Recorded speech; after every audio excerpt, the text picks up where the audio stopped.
Welcome to the MAG series, The Misunderstanding of Multiplicity, where I'm in the kitchen again. And I wanted to talk about a topic with multiplicity and hardly a little cooking into it, because that's what I'm doing.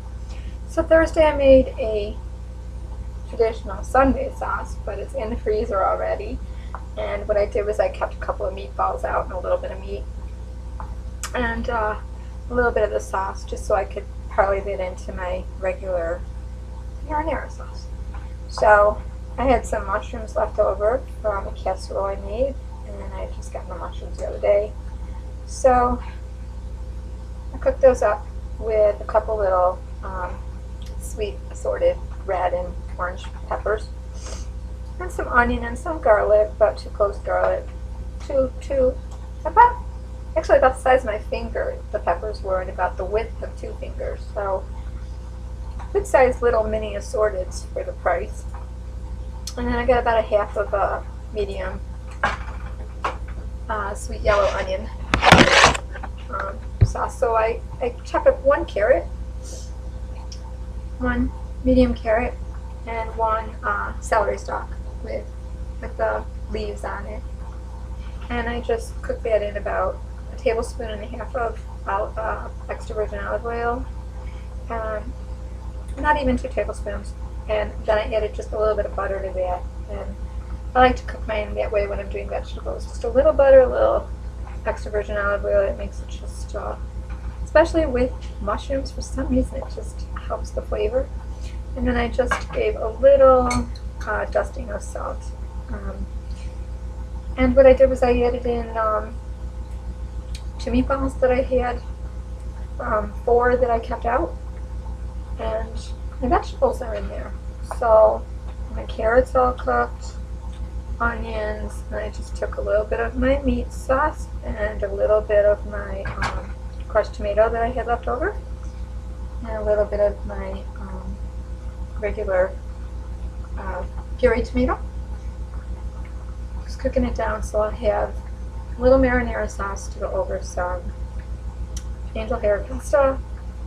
That'll be a nice light dinner and a meatball, and I can freeze that up too in marinara sauce, because the sauce that I made the other day is already in the freezer. Yes. That's how you keep things. Those of you that have watched me cook out here, I really adhere to a 48-hour rule in my house. So I know a lot of people are like, oh well, 3 days you can leave your sauce in the refrigerator, 4 days, 5 days, especially if it's just a vegetable one or whatever. Nah. 48 hours it goes in the freezer. It's just a rule with everything. Everything goes in the freezer. So, regarding multiplicity, I do get a lot of mail, and some of you I write back, and some of you I don't. I take time and I ponder what you're saying, and I say, there's shifts out here where of popularity or channels that people like to go frequent. When I first came out here, it was pretty much just 3 channels that were consistently out here, and that changes with the population, with the awareness of DID and the over-awareness, and especially in some countries where they have private facilities again, where they are diagnosing multiplicity quite easily. Scary to me. But private facilities will always be able to get away with diagnosing DID quicker. If you land in a full-on hospital with a full observation, with a good solid history with several doctors that have been following you for years or whatever, you might not get that DID diagnosis. But if you go into a private facility for a few hours and get evaluated, like there's some that are running out there, trauma centers, well, you might end up easily getting a diagnosis. So that's been a little bit of a concern to me. I gotta be honest, that's been a concern of mine, is a lot of young people, like from 18 to 21, and especially in the UK, coming out of these private facilities with diagnoses of DID. And really embracing their system and getting to know their system, and embracing that it's logical, that it's healthy, but then also showing us all the sickness that goes along with it, the pathology. So in one breath saying, I'm not Sybil, don't call me Sybil, and I'm not referring to Holly from healthyblog.com, but she was diagnosed, I think, in 2010, I think it was. And then there's some gals out here that were diagnosed in 2012 and 11. And it's interesting to me because their previous diagnosis was bipolar. And from all through their adolescence, teen years, and even some folks that are older are really being told now it's DID, but they really did well on bipolar medication. And there's been like a running debate of can you be bipolar and be DID? Or is another alter persona person in your system just experiencing depression when another person isn't? What's really going on there? And most of the mail I get will start with, well, I'm bipolar and I am DID. Or I'm attention deficit, I was diagnosed with autism, or not autism, sorry, Asperger's, hypersensitivity awareness, whatever, behavior, hyperactivity or obsessive compulsive, and then a dissociative disorder not otherwise specified, and definitely bipolar. And they'll be on their bipolar medications, cycling up, cycling down, hypomania, kind of in between, going depressed, to suicide, to picking up and moving from one town to another, leaving one doctor and going to another, making really impulsive decisions, which is kind of part of bipolar at times. For some people it can be. And it worries me, because there's this thought out there in some circles that a person can be multiple, sharing their body with more than one, and actually be DID, or have dissociative identity disorder, which I just really can't stand the name of that, but they can they can have that and also be bipolar. But here's the thing. Bipolar is an organic illness. You can see it on the brain.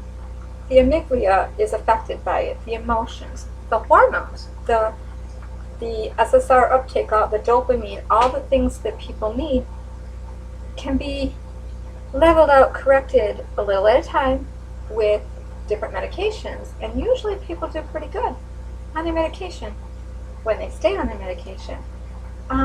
But even if they're on their medication, what usually happens is, and so many people have written to me and said, I'm bipolar and I just can't stand the medication because it makes me feel like a zombie and I can't get anything done.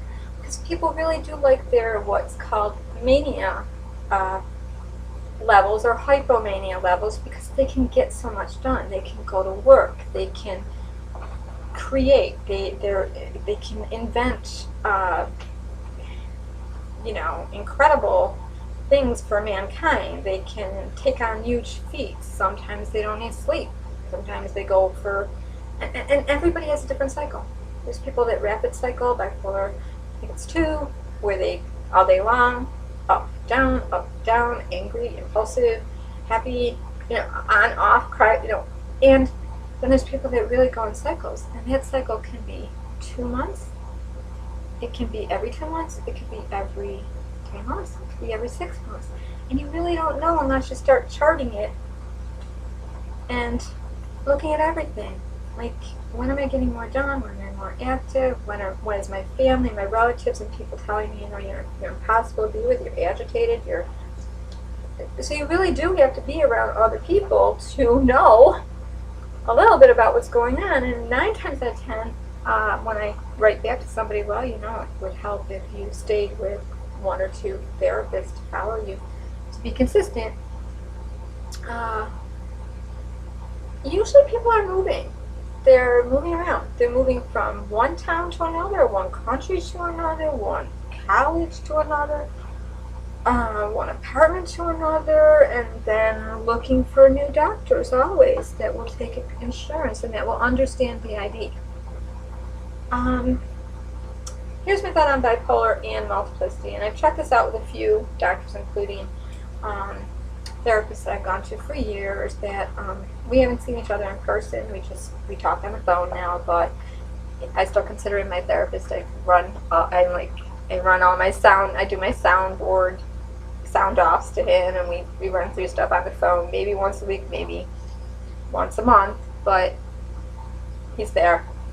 And and some psychiatrists that I talked to about it, it's kind of scientifically thought in some circles to be impossible to have dissociative identity disorder being sharing your body with more than one person. It's not like you have a whole bunch of brains in there. You're sharing a brain. It's like if I had diabetes or a spine problem, it's going to affect everybody that's using the body that shares the body with me. Maybe not to the degree or the extent, but it's going to affect everyone because it's organic. It's a real illness that they can empirically look at and say, okay, there's a shortage, and when we do this, excuse me, I get out of the camera. When we do this, it goes away. When we do this, it gets worse, you know. And so that's been something that I know is very controversial, that I wanted to answer a whole lot of letters and just say an awful lot of overlapping comorbid diagnosis going on, which was part of the DSM committee and the APA council, is that there's too many. You can't have all these comorbid things running together. Some of them just don't make sense. Some are organic. When I was being diagnosed, and I think the correct criteria still is for DID, it was very clear. In the absence of, and here's another problem, in the absence of any major mood disorder, bipolar is a major mood disorder, in the absence of a medical organic condition that could cause, yes, bipolar can cause blackouts, it can cause disassociating features, in the absence of any substances. So you've got to be washed clean of everything you're on before you get evaluated. And a lot of people have been on Ritalin or Adderall or all these different medications from young kids, and some have been on Risperdal, some have been on antidepressants, and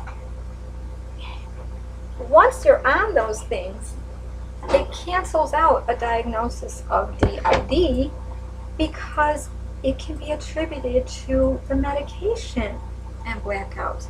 Now, sometimes people with bipolar or sometimes people with DID, to cope with their depression or anxiousness or whatever they're feeling, will use other substances as well, or abuse medicines they have. Not all, but some. But if you're going from one doctor to another and then you're arriving there on Risperdal, Serquinol, any number of things, and you're arriving there with all these different things, believe me, it makes a difference, because time goes much faster on any medication, as most of you know that have tried any medication or even had a drink. Time goes faster and memory is dulled. So all that really does matter. So I just want to do a video about can people have bipolar and MPD DID. My personal opinion is, who knows? We don't know yet, but everything I've always heard and everybody else has always heard is no. I'm going to continue on with this video while I plate up, and I'll see you in the next video.